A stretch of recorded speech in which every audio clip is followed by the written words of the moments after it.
Colectivo Aporía presenta Laberinto de Voces.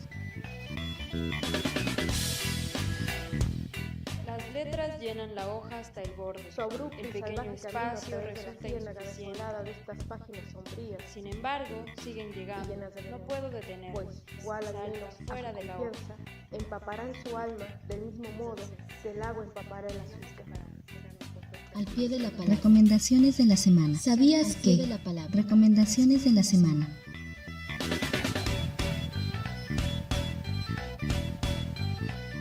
Laberinto de Voces.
Hola, muy buenas tardes. El día de hoy estamos muy contentos aquí en su programa Laberinto de Voces porque, bueno, la pieza que acaban de escuchar se titula El Allegro del primer cuarteto para sax de Jean-Baptiste Saint-Gelais y fue interpretado por el cuarteto ACAT, cuarteto de saxofones, nuestros invitados especiales del día de hoy. Por eso estamos muy contentos de tenerlos aquí. Nos van a estar acompañando durante toda la hora que va a durar el día de hoy el programa.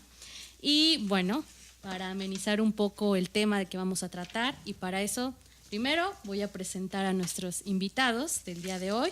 Tenemos a David Martínez en el saxofón soprano, de aquel lado, si puede saludar a la transmisión en vivo vía Facebook. Arturo Barragán, saxofón alto. Dania Ruiz, saxofón tenor, y Aarón Montes en el sax barítono. Muchas gracias por aceptar la invitación el día de hoy. Estamos muy felices de tenerlos aquí. Y bueno, de una vez aprovecho para hacer la invitación que el día viernes, ¿es así? Sí. El día viernes a las 6 de la tarde, 8, ya los estoy poniendo más temprano, a las 8 de la noche, van a estarse presentando en San Pablo, ahí en el centro de la ciudad de Oaxaca, aquí en el centro, a un costado del Teatro Macedonio Alcalá. Están todos invitados, el acceso es totalmente gratuito para escuchar precisamente un concierto por parte de ellos, ¿no? Del cuarteto ACAT. Y bueno, no nada más los tenemos el día de hoy a nuestros amigos, sino también contamos con la presencia del maestro Francisco José Ruiz Cervantes. Él es licenciado en Sociología, ¿sí? Egresado de la UNAM, así es. Actualmente ejerce como director del Instituto de Investigaciones en Humanidades de la UABJO y bueno, también es un historiador muy importante de la ciudad de Oaxaca, es experto en muchos temas y por eso el día de hoy lo tenemos aquí como invitado para discutir un tema bastante interesante. Siempre son interesantes, claro, los temas que vamos a tratar aquí, pero el día de hoy especialmente, ya que estamos abriendo de alguna forma un ciclo de temas en torno a la imagen y a la presencia del intelectual en la literatura, en la historia, en la filosofía y sobre todo en la sociedad mexicana, es que vamos a continuar el día de hoy porque la semana pasada iniciamos con un tema acerca de la literatura, la novela de la Revolución, y el día de hoy vamos a hablar acerca de el intelectual en el movimiento del 68, en el movimiento estudiantil, ya que estamos a escasos meses de cumplir, ¿cuántos? 50 años, ¿no? De cumplir 50 años de estos eventos, ¿no?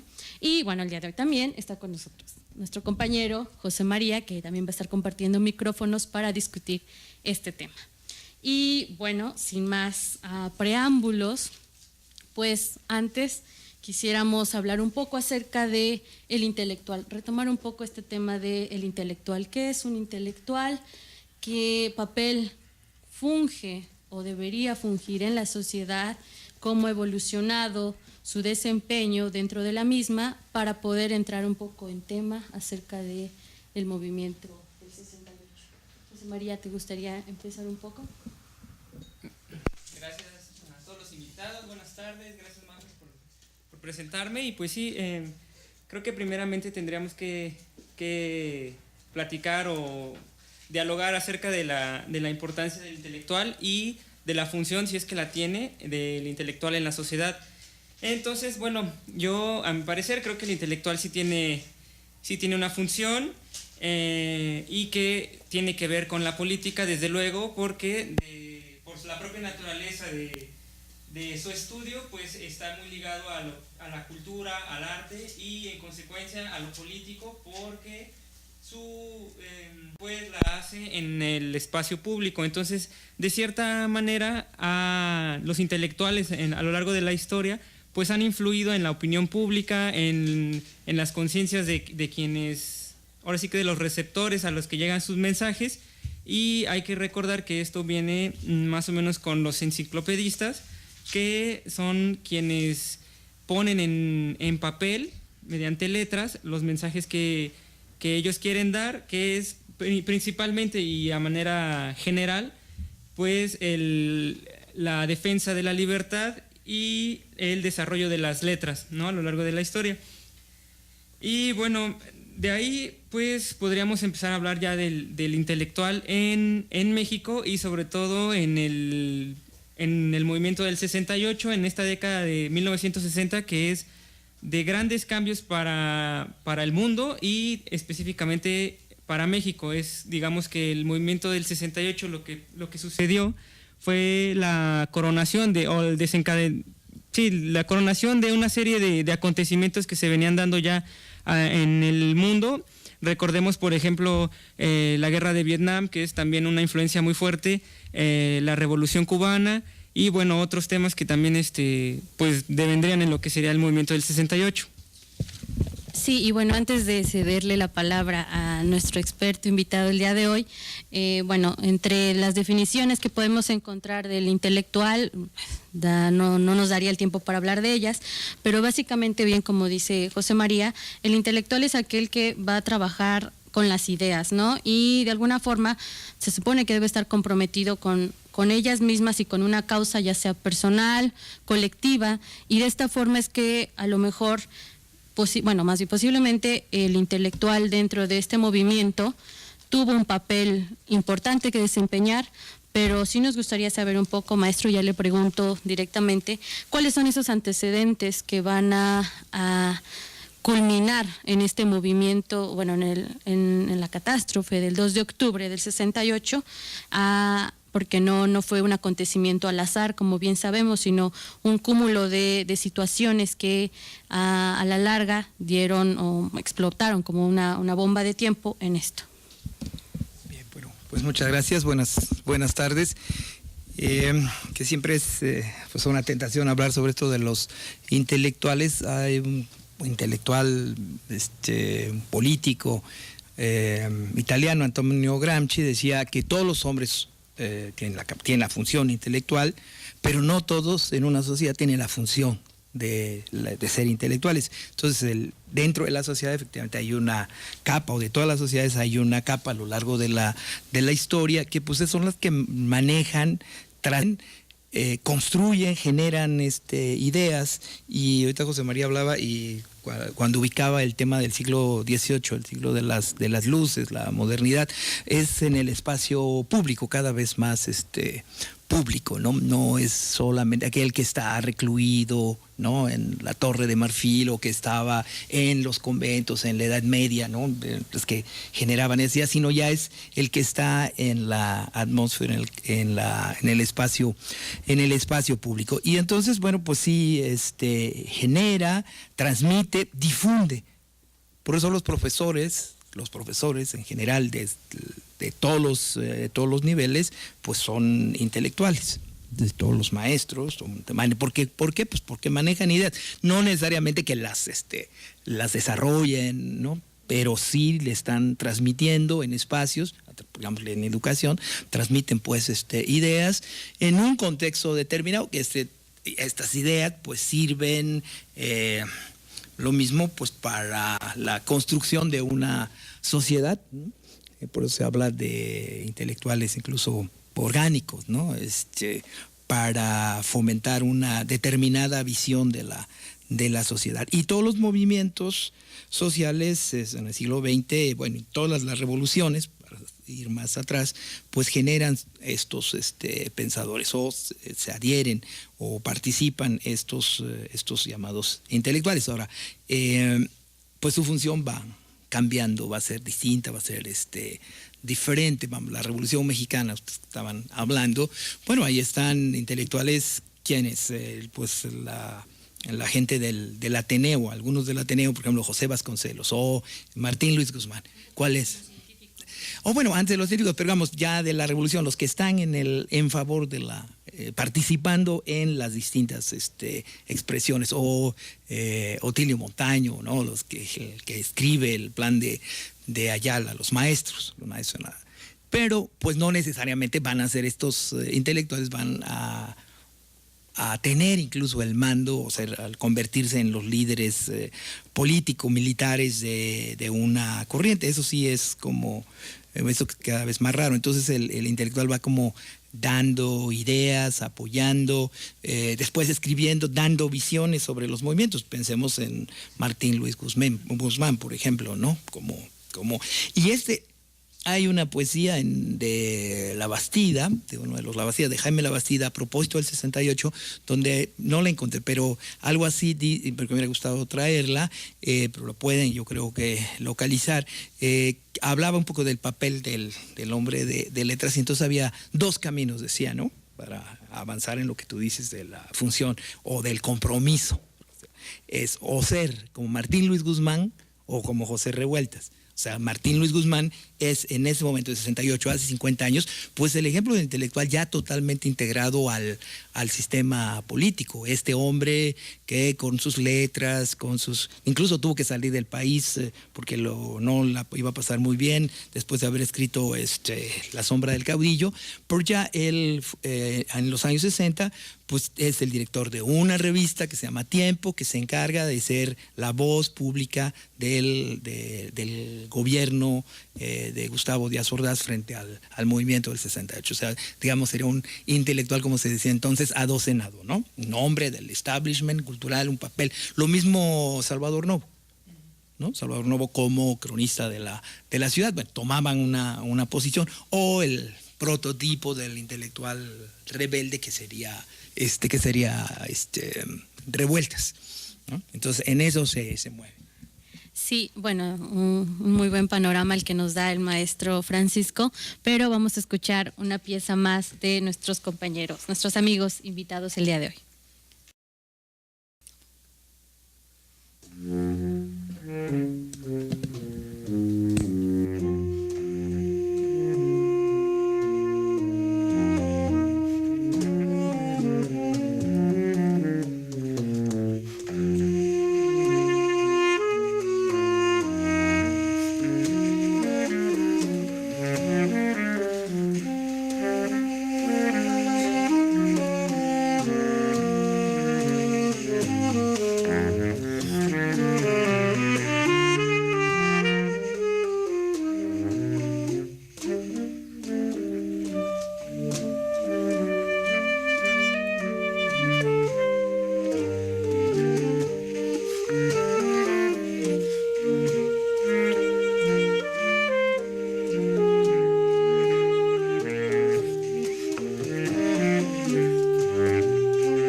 Excelente, muchas gracias por esta segunda pieza que se titula Portales de Madrugada, de Arturo Márquez, un danzón bellísimo. Y bueno, quiero aprovechar para mandar saludos a nuestros amigos que nos están viendo vía Facebook, una transmisión en vivo que estamos realizando por ser un programa muy especial el día de hoy. Y saludos también a quienes nos escuchan en la radio, a nuestros amigos de Etla, de Jojo. Les mandamos muchos besos y abrazos, y también si desde la Ciudad de México sabemos que hay gente que también ya nos escucha, les mandamos también muchos saludos a Omar, a Alejandro González, besos, abrazos a los dos. Son radioescuchas que si no pueden a lo mejor escuchar la transmisión en vivo, también los días domingos subimos la grabación a nuestro canal de YouTube y a Facebook. Entonces, de ninguna manera se pueden perder nuestros programas. Y bueno, continuamos con el tema del día de hoy, que es la labor del intelectual en el movimiento del 68. Ya hablamos un poco de manera general el papel del intelectual, y el maestro Francisco ya nos hizo como nos planteó un panorama, un contexto un tanto más general respecto a los antecedentes de este movimiento. Pero, ¿qué sucedía aquí en México en esas fechas?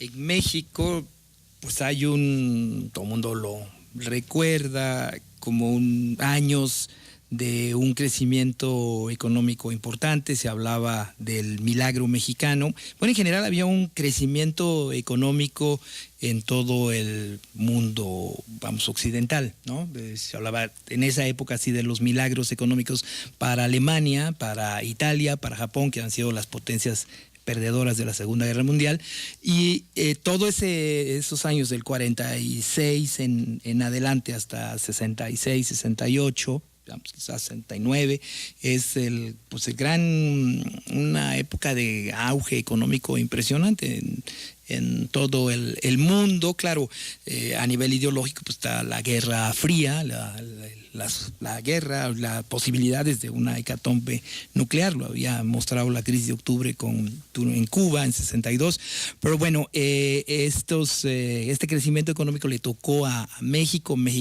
La economía mexicana crecía a tasas del 6% anual, no ha vuelto a crecer después de eso. Todo el mundo añora ese crecimiento, pero al mismo tiempo pues había un país con una sociedad profundamente conservadora, un sistema político muy autoritario, el emanado de la Revolución Mexicana, pero que pues decía que vivíamos en una democracia con un partido de Estado, y en donde pues las elecciones eran simplemente un mero trámite. Pues ya se sabía desde el principio quién era el presidente, porque se hablaba tanto del tapado, todavía toda esa cultura sobre el tapado, pero cuando se destapaba pues ya se sabía que era el presidente el próximo presidente de la República. Entonces es ese contexto. Y bueno, más cercano el tema de de 1968, México le tocaba organizar las 19 Juegos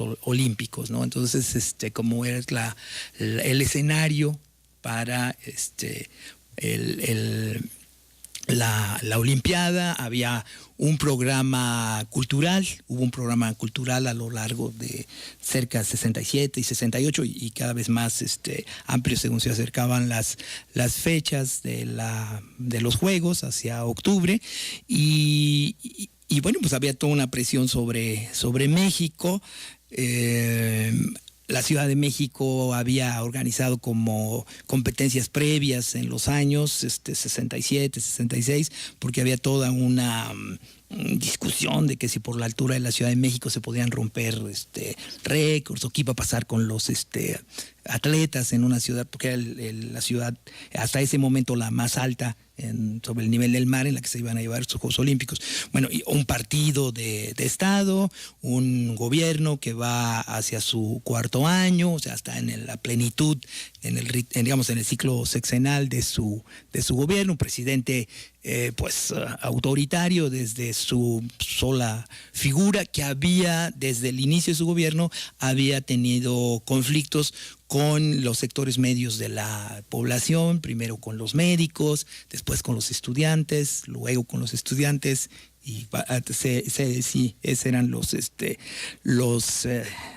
por los problemas que tenía. Ya en 1966, 65, 66, pues ya hubo el primer brote de como respuesta a la cerrazón política, siguiendo la influencia de la Revolución Cubana, ¿no? Las guerrillas de Chihuahua, o la guerrilla de Chihuahua, el movimiento guerrillero de Chihuahua de GAMIS, grupo, núcleo de estudiantes, algunos profesionistas, campesinos que veían cerradas sus aspiraciones de reforma agraria, y pues bajo la influencia de la Revolución Cubana dan el primer paso a la lucha armada, que bueno, fracasó de principio, ¿no? Entonces como que ese es como el panorama pero pues mucha expectativa, mucha confianzas hacia lo que va a pasar en México por los Juegos Olímpicos,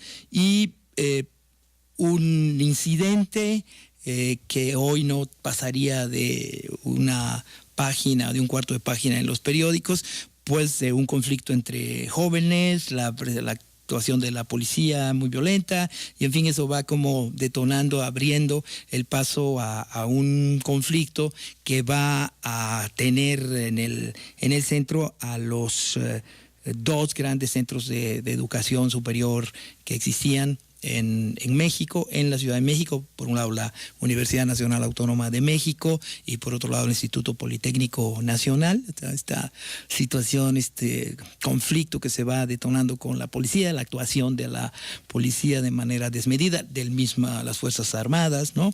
De manera desmedida, y van haciendo que explote pues esta inconformidad que existía con la situación de los jóvenes, con el statu quo en el país, ¿no? Y bueno, en un contexto en que hay grandes cambios, la guerra de Vietnam, decía él, la Revolución Cubana también, el movimiento hippie, la música de rock, en fin, toda una serie de cosas, aunque en México pues estas cosas pasaban como muy muy a cuentagotas, ¿no? Porque pues parecía que aquí vivíamos en el paraíso. Había una revista muy famosa que se llamaba Siempre, y muy buena para sus dibujos, y yo me recuerdo una portada de los años de 67, 68, yo creo, donde está el presidente Díaz Ordaz, y está hablándole como los personajes del Tenorio, está ahí con la doña Inés, y entonces hacen una parodia. Entonces atrás, en el horizonte,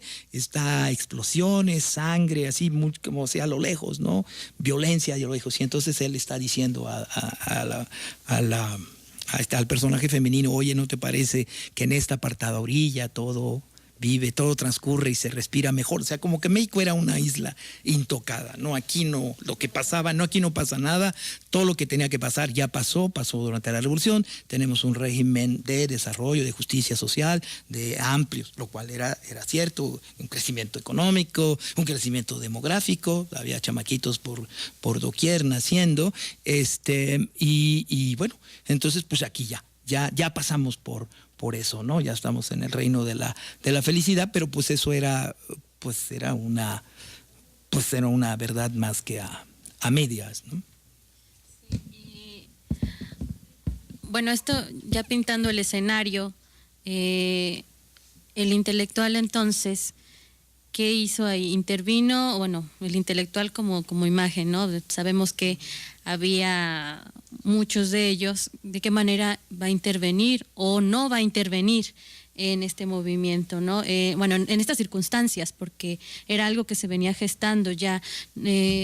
Podría hasta incluso llamarse, así como leyendo entre líneas, una forma, o yo me lo pregunto, de reprimir esa libertad de expresión, de manifestarse. José María, ¿qué quieres agregar? Sí, bueno, yo creo, no sé cómo lo consideren ustedes, que a la par había ahora sí que de dos sopas, ¿no?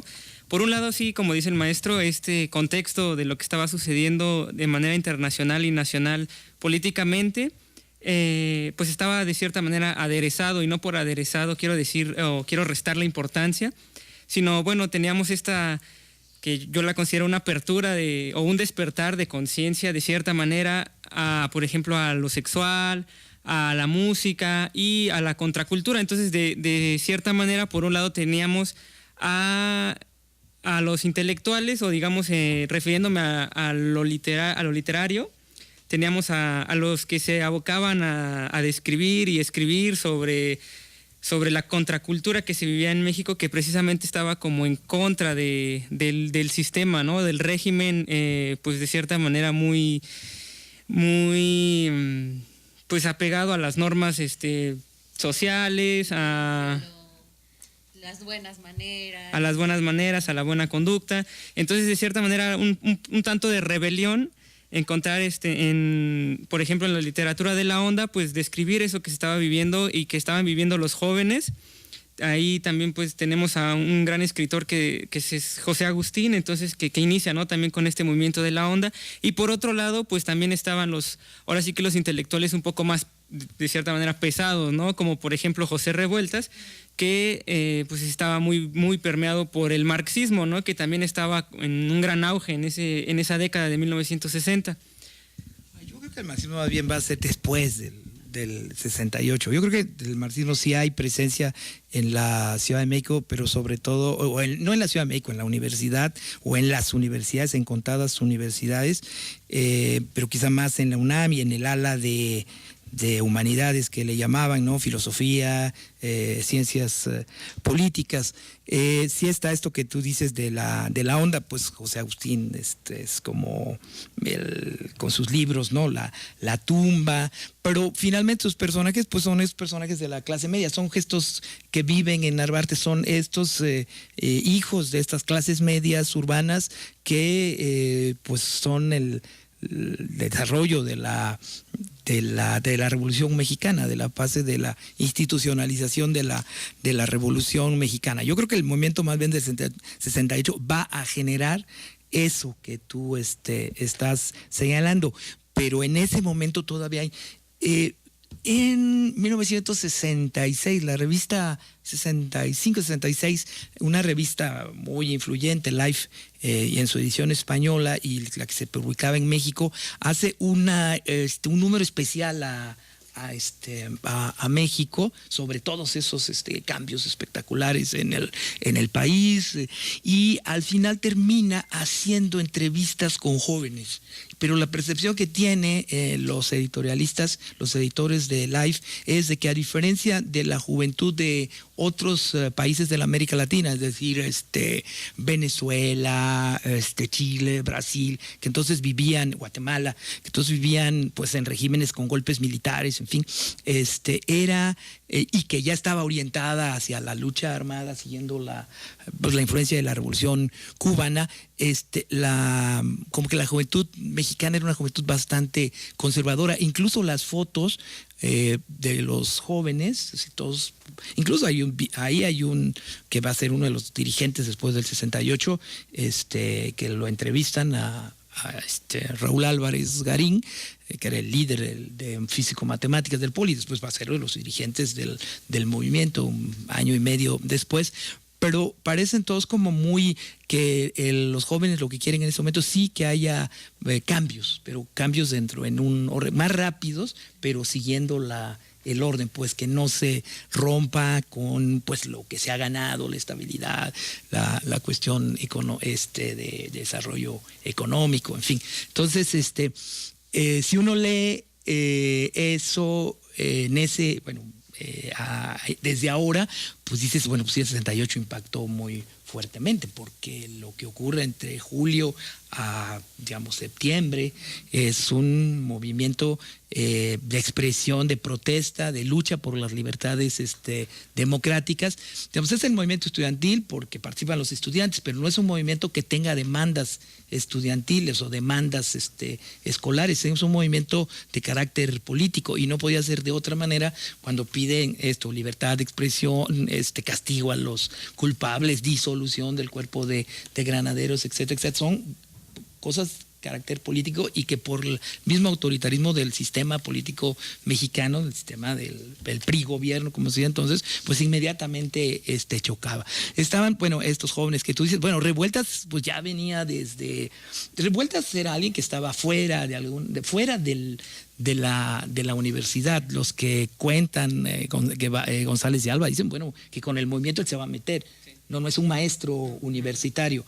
Y bueno, desarrolla y hace grandes cosas. Desarrolla sus ideas sobre la democracia autogestiva, en fin, todas estas ideas. Pero efectivamente sí es alguien que viene Revueltas acaba de ganar el premio Villaurrutia un año antes, entonces puede ser un hombre del establishment, ¿no? Pero no era así, porque era un hombre que pues siempre estaba en el límite, ¿no? No lo quería ni la izquierda, lo censuraba, el Partido Comunista varias veces lo expulsó, formaba grupos que lo expulsaban, y él en sus textos creativos era pues una visión que el país distinta, diferente. Es decir, yo leí Los Errores no leí Los Errores, yo leí El luto humano en 1969 en la prepa.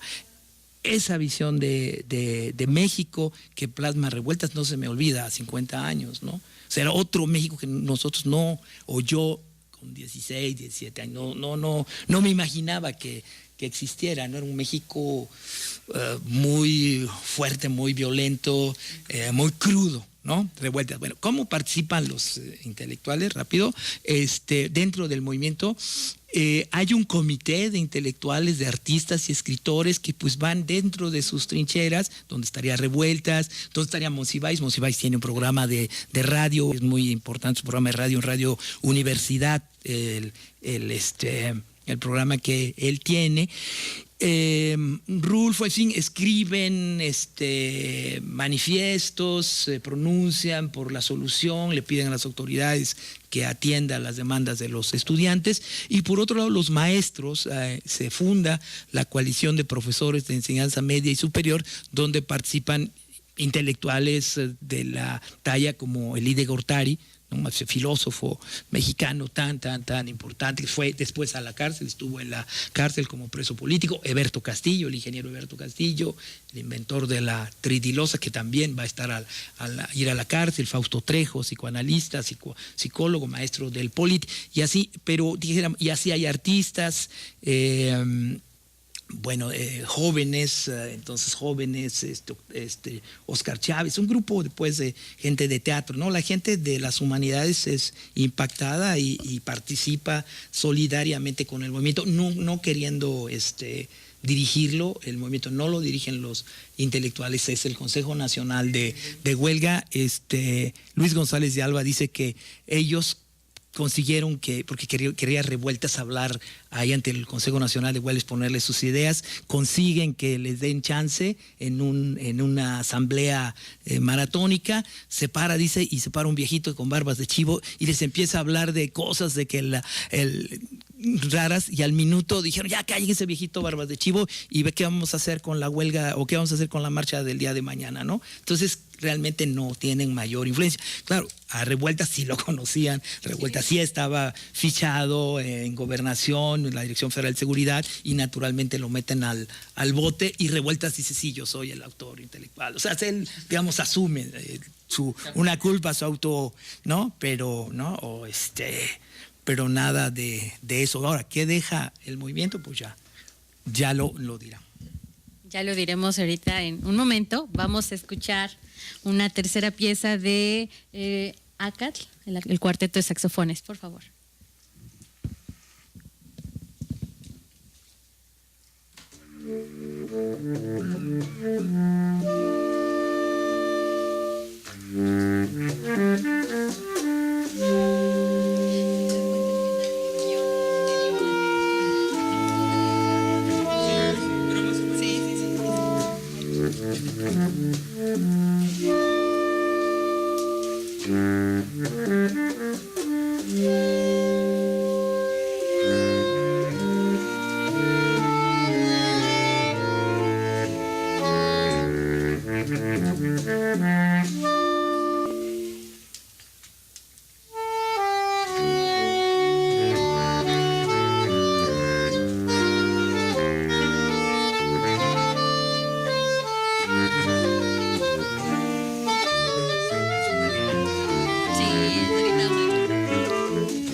Bravo, una excelente interpretación de la ya conocidísima La Llorona, una adaptación, en este caso una adaptación de Javier Peralta. Muchas gracias por esta hermosa interpretación. Les estamos dando un pequeño adelanto de lo que posiblemente escuchen el día viernes, así que si quieren escuchar muchísimo más, bueno, quédense todavía aquí en el programa y asistan este viernes a las 8 en punto de la noche en el Centro Cultural San Pablo para escuchar un concierto completo.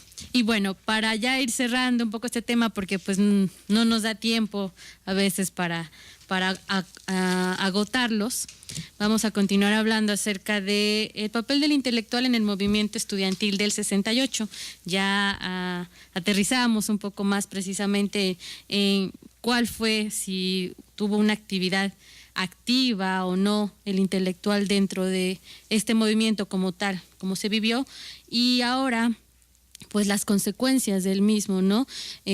Hace un rato el maestro hablaba de algunos intelectuales que no precisamente eran escritores, sino que realmente representaban toda una gama de actividades académicas y que no solamente eran la literaria, entre ellos ingenieros, psicoanalistas, etcétera, ¿no? Entonces nos damos cuenta que en realidad el intelectual era aquel, podemos hablar la siguiente semana del intelectual en la actualidad, pero en ese momento el intelectual era aquel hombre de grandes conocimientos, ¿no? De diferentes áreas, pero ahora un poco más centrado al escritor, al intelectual escritor.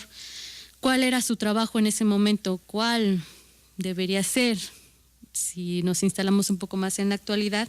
Es que cómo precisamente este tipo de eventos desafortunados, en este caso como el 2 de octubre del 68, va a golpear su actividad intelectual y de alguna forma va a provocar como un giro, al menos en la literatura, sino un giro de 180 grados, a lo mejor sí uno de 90, en el que, bueno, en ese momento se venía trabajando temas como el cosmopolitismo en la literatura mexicana, ¿no? Los escritores viajaban, los escritores incluso eran representantes diplomáticos de nuestro país en otros países, algunos de ellos, y trabajaban estos temas. Sucede lo del 2 de octubre y comienza, hay una reacción, no se quedan callados, muchos de ellos. Obras muy conocidas como La Noche de Tlatelolco de Elena Poniatowska, por decir la más popular de lo que va a emanar de este movimiento, pero no es la única, sino que va a surgir como una especie de literatura del 68, si podemos llamarle así, que se va a gestar no precisamente de manera inmediata al movimiento, sino se va a gestar en los próximos 20, 30 años posteriores al movimiento, ¿no? Una serie de críticas, tal vez al mismo, diversas, puntos de vista, y es precisamente un poco como la labor a lo mejor que va a tener el intelectual como escritor a partir de ello.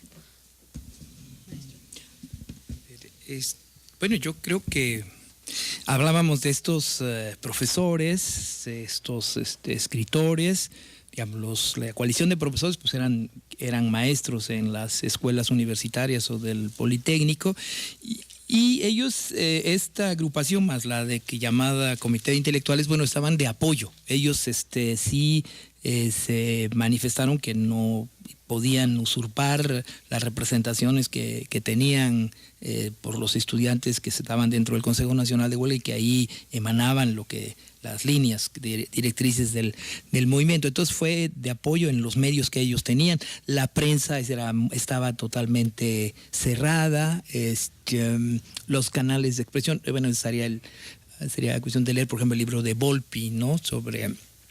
Que tiene sobre una historia intelectual sobre el 68, te da una idea de que los canales por la prensa estaban totalmente cerrados. Había un control férreo del Estado a través del papel a todos los periódicos. El monopolio del papel lo tenía el Estado a través de una empresa, PIPSA, y a través de ella los editores tenían acceso al papel. Entonces, si la línea era disidente, pues obviamente no tenías, o tenías bastantes dificultades para conseguir papel, y una revista sin papel, pues no, en ese tiempo no tenía ningún futuro. Entonces, son contados algunos editorialistas en el periódico Excelsior, algunos, bueno, es muy célebre esa caricatura de Abel Quesada sobre el 2 de octubre, revistas como ¿Por qué?, que surge digamos en los márgenes, un tanto así en el choque, pues dando una visión alternativa a lo que ocurría en el movimiento, por la cual a través de por qué pues la gente a nivel nacional pudo entender o mirar otras imágenes más allá de lo que decía la gran prensa, ¿no? La prensa vendida, como se decía. Pero yo creo que hubo un intelectual así colectivo, y yo creo que y que se dio a la hora de que se hacían los volantes, ¿no? Si pensamos en el intelectual, aquel que transmite ideas, pues los estudiantes que hacían los volantes que se difundían para propagandizar el movimiento, pues realizaban una función intelectual. Bueno, pero digamos, de estos intelectuales profesionales, recuerden, comenté que había una olimpiada cultural, había iba a ser un encuentro internacional de poesía, y una de las figuras de ese encuentro internacional de poesía era un poeta mexicano que era embajador en la India, ¿no? Octavio Paz.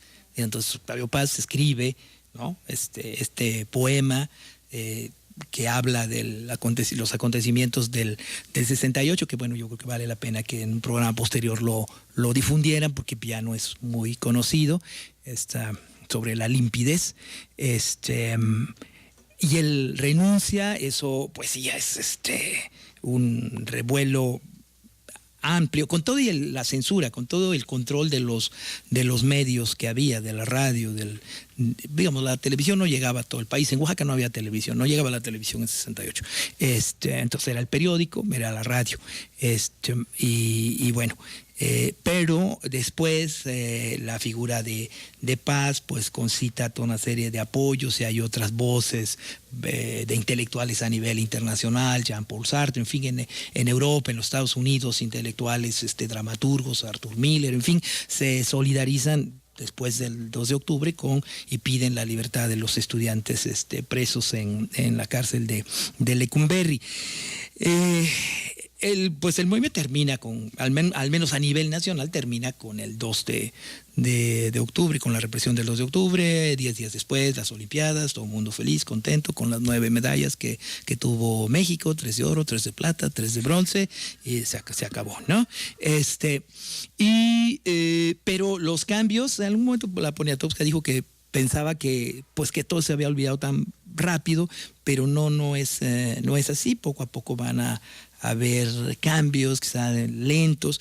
Bueno, una de las cosas que en muchas universidades, entre otras la Universidad de Oaxaca, se manifestaron solidarias y hubo una huelga estudiantil de agosto aquí en la UAPJO, de agosto al finales de diciembre de 1968, una huelga, primero en solidaridad y después por demandas propias, la libertad del maestro Moisés González Pacheco, que era, digamos, el dirigente estudiantil, podemos decir, un intelectual, era un profesor, y él es el líder del movimiento del 68, Moisés González Pacheco, estudiante, ya pasante de la carrera de Derecho, que conduce y junto con él, pues grupos de estudiantes de algunas carreras, de las carreras tradicionales que habían en ese momento en la VJ, no existía la UAPJO, era la Universidad Benito Juárez de Oaxaca. De hecho, la VJ, el movimiento por la autonomía no se entendería sin el movimiento del 68 en Oaxaca.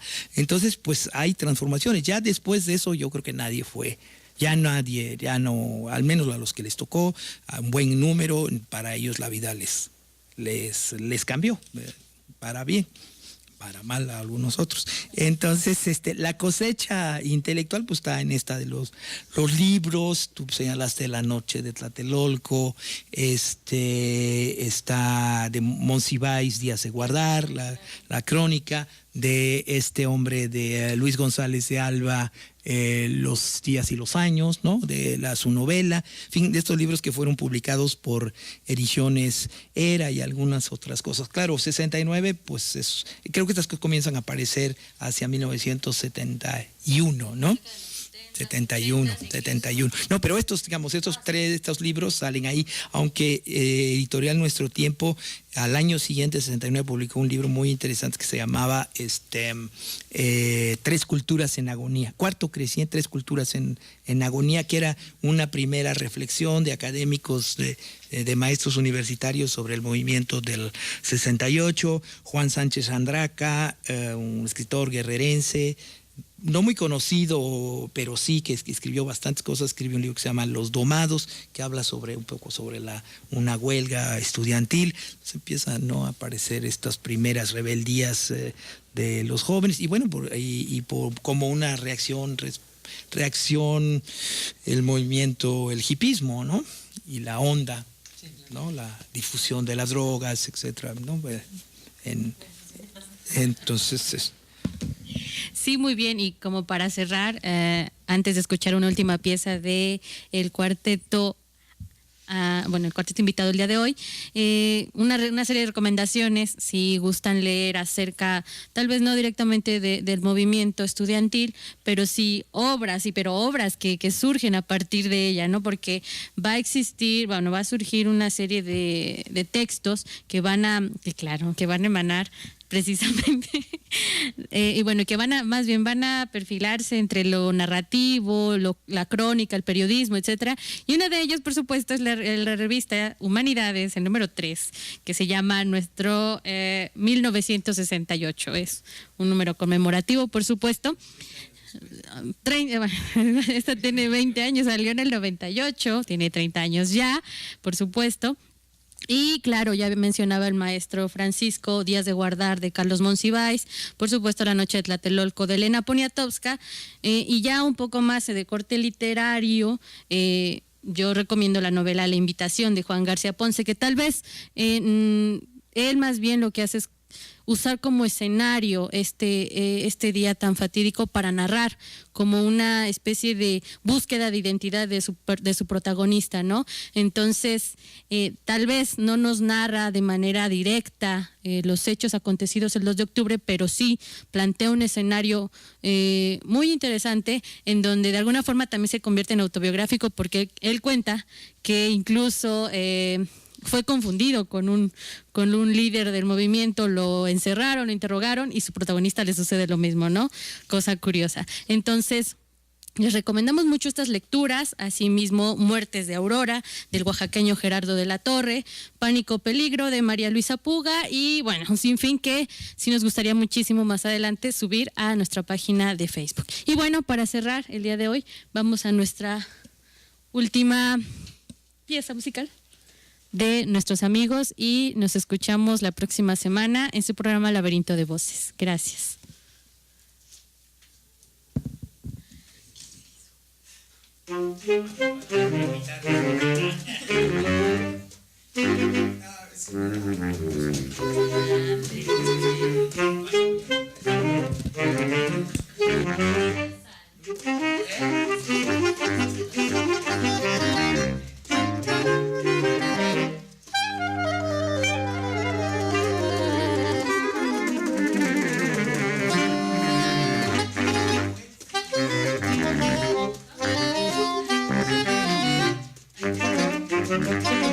Thank you.